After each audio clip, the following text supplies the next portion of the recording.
हाँ तो चलो आज मैं आप लोग को, इसके पहले आपको पता होगा कि मैं आपको विज्ञान का परिभाषा क्या होता है, विज्ञान किस भाषा का शब्द है ये बताया गया था, ठीक है ना। और उससे संबंधित जो और उसके शाखाएं थी, जैसे भौतिक विज्ञान बताया गया था, रसायन विज्ञान बताया गया था, जीव विज्ञान बताया गया था, उसकी 3 मुख्य शाखाएं थी वो बताया गया था। उसके बाद मैं चर्चा कर रहा था भौतिक विज्ञान पर, और भौतिक विज्ञान पर चर्चा करते समय मैंने केवल उसके डेफिनेशन बताया था कि भौतिक विज्ञान कहते किसे हैं, फिजिक्स जो होता है उसकी डेफिनेशन बताया था। और डेफिनेशन में जो द्रव्य और ऊर्जा आया था कि तो उसके बाद मैंने चर्चा किया था द्रव्य किसे कहते हैं, जो स्थान घेरता हो, जिसमें द्रव्यमान उपस्थित होता है वो द्रव्य होता है। ऊर्जा क्या होता है, हाँ ऊर्जा क्या होता है, ऊर्जा का मात्रा क्या होता है, ठीक, इन सब बातों पर चर्चा इसके पहले वाले वीडियो में किया गया है। अभी भी 9th के जो भी बच्चे इस चीज़ को अभी नहीं देखे हैं, फर्स्ट वीडियो को नहीं देखे हैं, तो पहली बात तो ये है कि वो जा करके उस वीडियो को पहले देखें, ठीक ना। उसके बाद ये वाला वीडियो तो हमको ज़्यादा अच्छी तरह समझ में आएगा।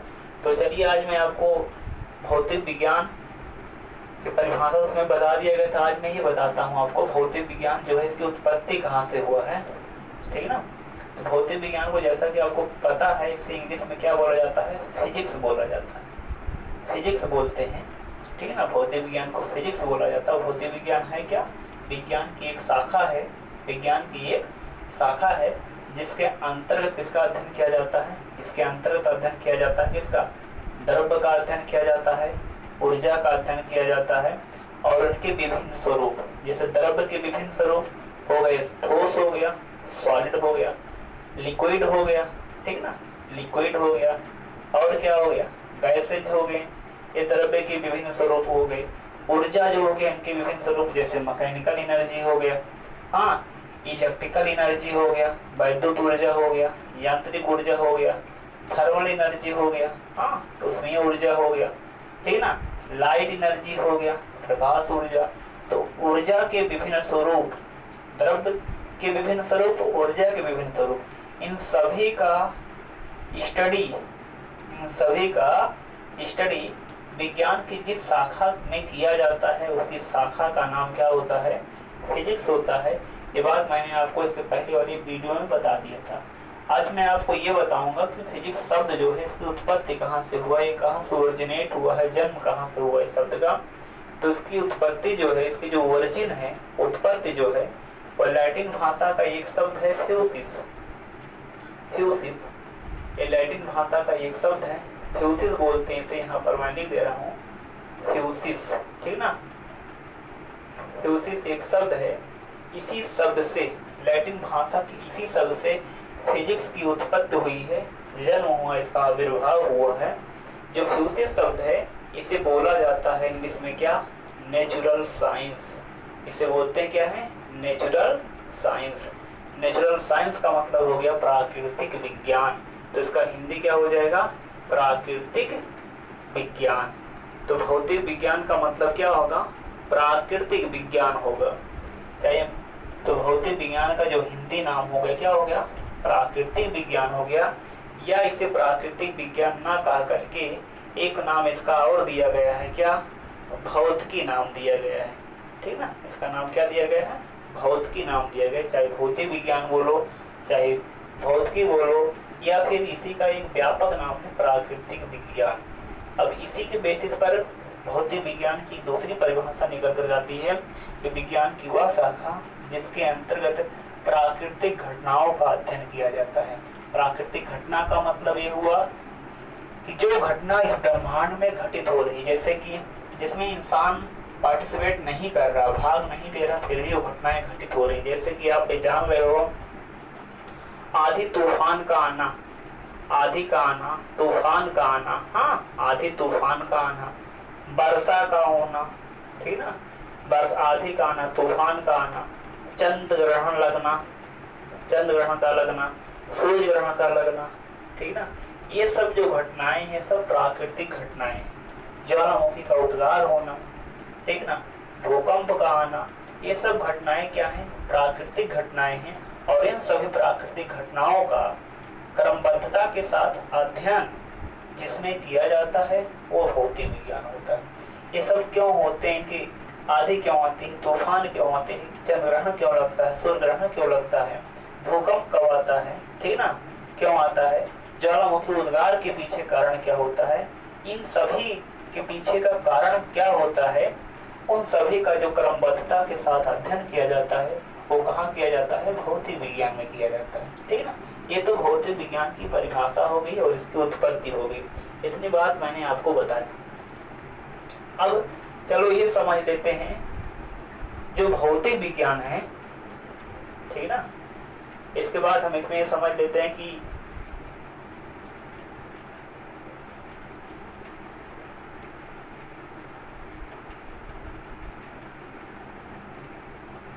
इसके जन्मदाता कौन है, ठीक ना।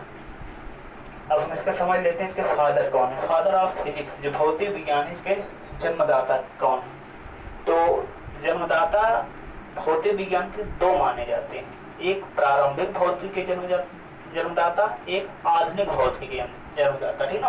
प्रारंभिक भौतिक जब स्टार्टिंग में भौतिक विज्ञान डेवलप हो रहा था, इसका विकास हो रहा था, उस समय एक वैज्ञानिक थे जिनका नाम था आइजैक न्यूटन, ठीक ना, जिनका नाम था आइजैक न्यूटन, ठीक, आइजैक न्यूटन। ये कहाँ के रहने वाले थे, इंग्लैंड के रहने वाले थे, ठीक ना।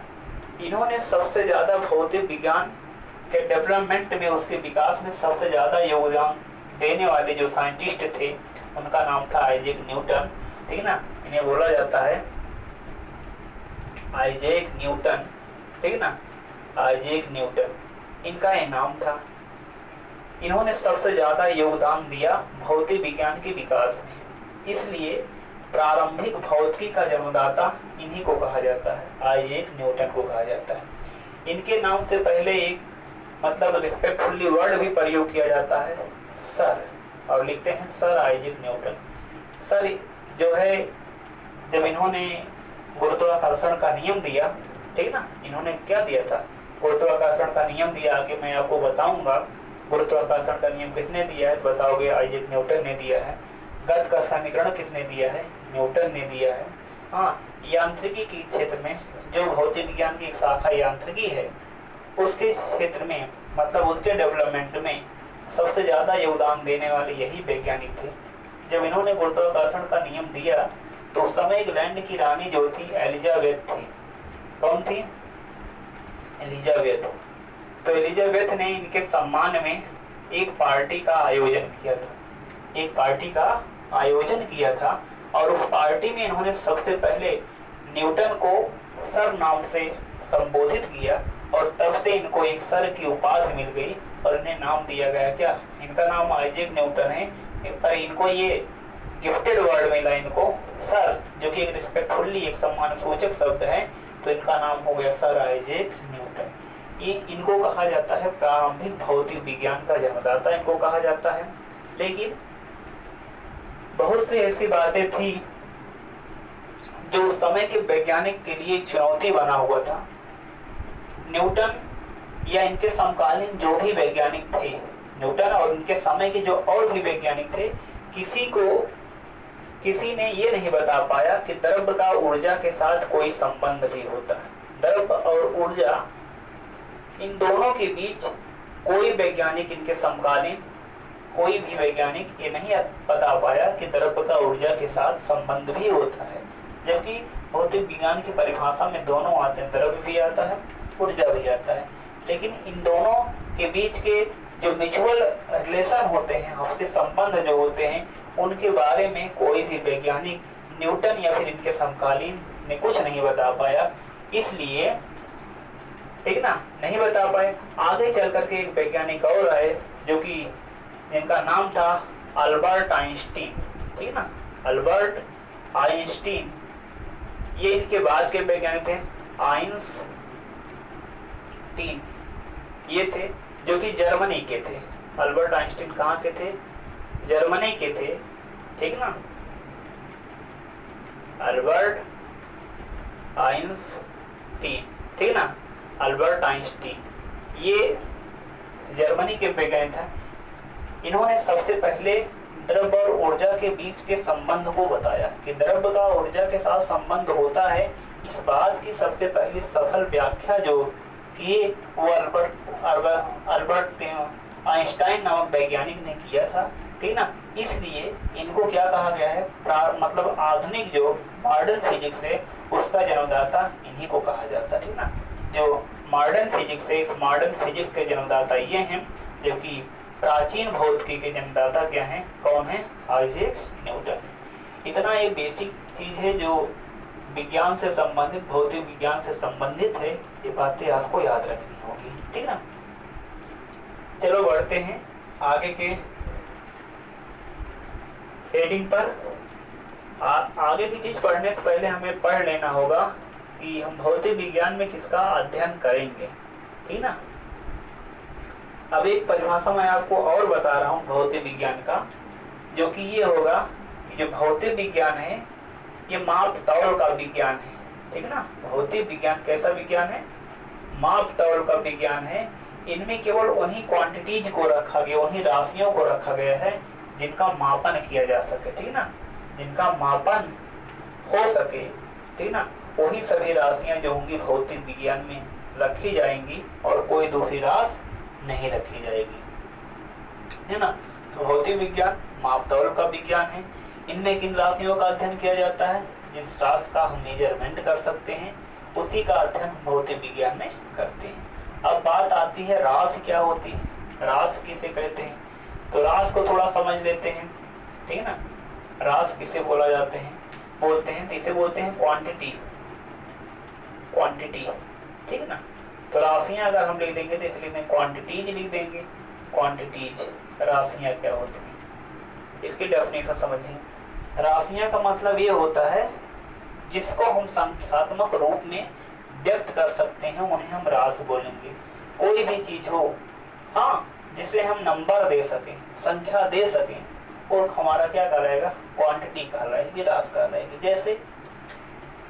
जैसे आप ये समझिए, अगर मैं आपसे कहूँ ये लंबाई कितना, ये से बी की लंबाई कितना, तो आप लंबाई माप रहे हो और माप करके आपने बताया ये लंबाई जो है 5 मीटर है। कितना है, 5 मीटर। तो इस 5 मीटर में 5 क्या आ गया, संख्या आ गया कि नहीं, संख्या आ गया। इसका मतलब लंबाई को हमने मापा तो उसमें एक संख्या आया, और जिसको हम नंबर दे सकते हैं वो क्या कहलाएगी, राशि कहलाएगी। चाहे हम राशि बोलते हैं या फिर उसी को कह देंगे भौतिक राशि। तो उसी को हम भौतिक राशि बोलें या फिर राशि बोलें, तो लंबाई एक प्रकार की क्या हो गई है, भौतिक राशि हो गई है या फिर राशि हो गई है। अगर मैं आपसे पूछूं इस समय टेम्परेचर कितना है, ठीक है ना, टेम्परेचर कितना है, मैंने आपसे टेम्परेचर पूछा, ताप पूछा, और आपने बताया ताप जो है, टेम्परेचर जो है वो 32 डिग्री सेल्सियस है। कितना बताए, 32 डिग्री सेल्सियस। इसमें 32 क्या है, न्यूमेरिकल वैल्यू है, संख्यात्मक मान है। तो आपने टेम्परेचर को नंबर दे रखा है, हाँ। तो कोई भी चीज जिसको आप नंबर दे सकते हो वो राशि कहलाएगी। इसका मतलब यहाँ ताप भी एक क्या हो गई है, राशि हो गई है। मैं आपसे पूछूं कि आपका द्रव्यमान कितना है, आप कितने किलोग्राम के हो, तो आप बता रहे हो हम 40 किलोग्राम के हैं। कितना बता रहे हो, 40 किलोग्राम। मैंने आपसे क्या पूछा, आपका द्रव्यमान पूछा, और आपने जवाब क्या दिया, 40 किलोग्राम।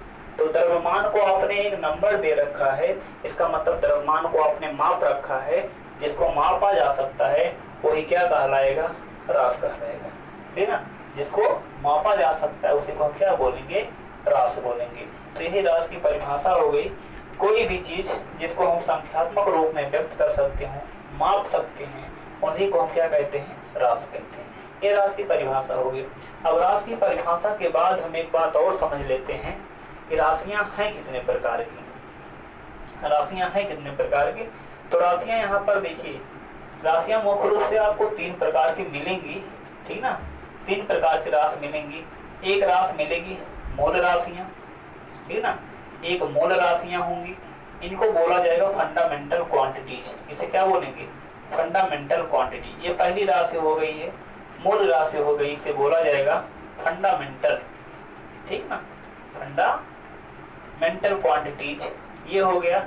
और दूसरी जो राशि होगी वो व्युत्पन्न राशि हो गई, वो हो गई कौन, व्युत्पन्न राशियां हो गई, ये दूसरी राशियां हो गई, इसे बोलते हैं डेराइव्ड, ठीक ना, डेराइव्ड क्वांटिटीज, डेराइव्ड क्वांटिटीज ये हो गई व्युत्पन्न राशियां। और तीसरी राशि आप इसी में और पढ़ोगे पूरक राशियां, ठीक ना, तीसरा क्या पढ़ोगे, पूरक राशियां पढ़ोगे।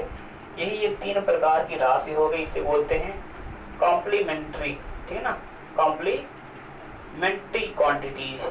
ये 3 प्रकार की राशियां हो गई हैं, एक मूल राशि हो गई, एक व्युत्पन्न राशि हो गई, एक पूरक राशि हो गई। 3 प्रकार की ये राशियां हैं। इन्हीं तीनों राशियों को हम क्या बोलेंगे, चाहे राशियां बोलें चाहे फिर भौतिक राशियां बोलें, तो यही ये हो गई, ठीक ना। तो एक ही चर्चा हम आज कर लेते हैं, बाकी इसकी और इसकी चर्चा मैं कल करूंगा, ठीक ना। तो चलो देख लेते हैं मूल राशियां है क्या, ठीक ना, इनकी परिभाषा क्या होगी, ठीक, और इनमें इनके कौन कौन से एग्जाम्पल इसके होते हैं, ये सभी चीज हम समझ लेते हैं। तो पहले हम समझ लेते हैं मूल राशियां।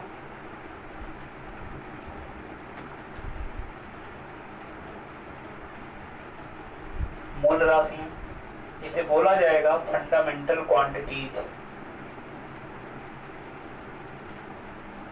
फंडामेंटल क्वांटिटीज ये हो गया मूल राशि।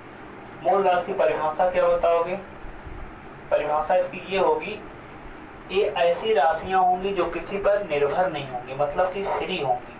तो आप परिभाषा क्या बताओगे, ऐसी राशियां जिनको व्यक्त करने के लिए हमें किसी दूसरे राशि का सहारा नहीं लेना पड़ता है, अर्थात जो फ्री होते हैं, किसी पर निर्भर नहीं होते हैं, उन्हीं को कहा जाता है मूल राशि। जैसे समय है, किसी पर निर्भर नहीं है, आप चाहे रुके, चाहे मौसम जैसा भी हो, ठीक ना, गर्मी हो, बरसात हो, ठंडी हो, किसी भी प्रकार का मौसम हो, समय किसी पर डिपेंड नहीं करेगा, समय तो आगे बढ़ता रहेगा, आप समय को नहीं रोक पाओगे। तो समय किसी पर डिपेंड नहीं है, ठीक ना, समय किसी पर डिपेंड नहीं करता है। तो इसका मतलब समय जो हो गया मूल राशि का एग्जाम्पल हो गया, समय जो हो गया मूल राशि का एग्जाम्पल हो गया, ठीक ना। और इसी प्रकार से किसी वस्तु का जो द्रव्यमान होता है उसको बदला नहीं जा सकता। आप इस ग्रह पर, पृथ्वी ग्रह पर हो, आपका द्रव्यमान अगर 40 किलोग्राम है, तो आप अगर इस ग्रह से आप दूसरे ग्रह पर जाते हो, मान लीजिए आप पृथ्वी से, अर्थ वाले प्लेनेट से आप जा रहे हो कहाँ पर, मार्स पर गए, ठीक ना, मार्स पर पहुंच गए। मार्स पर पहुंचने मतलब आप मंगल पर पहुंच गए, तो वहां पर आपका द्रव्यमान अगर यहाँ 40 है तो वहां भी 40 किलोग्राम होगा। द्रव्यमान नहीं बदलेगा, बदलेगा क्या, वेट बदलेगा, भार बदल जाता है, लेकिन द्रव्यमान में कोई परिवर्तन नहीं होता। द्रव्यमान अगर यहाँ 40 तो वहां भी 40, आप यहाँ पर हो 40, 2 मंजिला ऊपर गए तब भी 40, लेकिन वेट में चेंजमेंट आता है, क्योंकि वेट जो होता है वो गुणतीय त्वरण जी पर डिपेंड करता है, लेकिन द्रव्यमान जो होता है किसी पर निर्भर नहीं करता है, ये स्वतंत्र होता है, ठीक ना। तो इसी प्रकार की राशियां जो है इनमें रखी गई हैं, जो फ्री हैं, किसी पर डिपेंड नहीं करती हैं। अब उन्हीं चीज को मैं यहाँ लिख रहा हूँ, तो जो मैं एग्जाम्पल लिखूंगा उस एग्जाम्पल को देख करके आपको ये अंडरस्टैंड कर लेना होगा कि ये राशियां किसी पर डिपेंड नहीं करेंगी, अर्थात ये फ्री होंगी। तो ये समझते हैं कौन कौन इसमें है, कौन राशियां इसमें हैं। तो परिभाषा तो यही होगा, ऐसी राशियां जो पूर्ण रूप से स्वतंत्र होती हैं, अर्थात किसी पर निर्भर नहीं होती हैं, उन्हीं को कहते क्या हैं, मूल राशियां कहते हैं। एग्जाम्पल क्या है, पहला एग्जाम्पल हो गया इसमें द्रव्यमान, पहला एग्जाम्पल क्या हो गया, द्रव्यमान हो गया, ठीक ना, जिसे इंग्लिश में बोलेंगे मास, मास बोला जाएगा, मास का मतलब द्रव्यमान। और दूसरी राशि होगी इसमें लंबाई होगी, दूसरी हो जाएगी लंबाई, इसे बोलेंगे लेंथ, लेंथ। और तीसरा जो हो गया वो हो गया समय, इसे बोला जाएगा टाइम, ये तीसरी क्वांटिटी हो गई है। और चौथी जो क्वांटिटी हो गई ताप हो गया, ताप, इसे बोलेंगे टेम्परेचर, टेम्परेचर, ये ताप हो गया। और चौथी राशि जो हो गई वो विद्युत धारा हो गई, करंट, ठीक ना, विद्युत धारा, ये भी किसी पर डिपेंड नहीं करती, चाहे जो भी दिशा हो, हर एक दिशा में करंट उतनी चलती है, इसका मान जो होता है किसी पर डिपेंड नहीं करता है, ठीक ना। तो धारा, विद्युत धारा, इसे बोलेंगे क्या? इलेक्ट्रिक करंट, इलेक्ट्रिक करंट, विद्युत धारा। और उसके बाद ज्योत तीव्रता,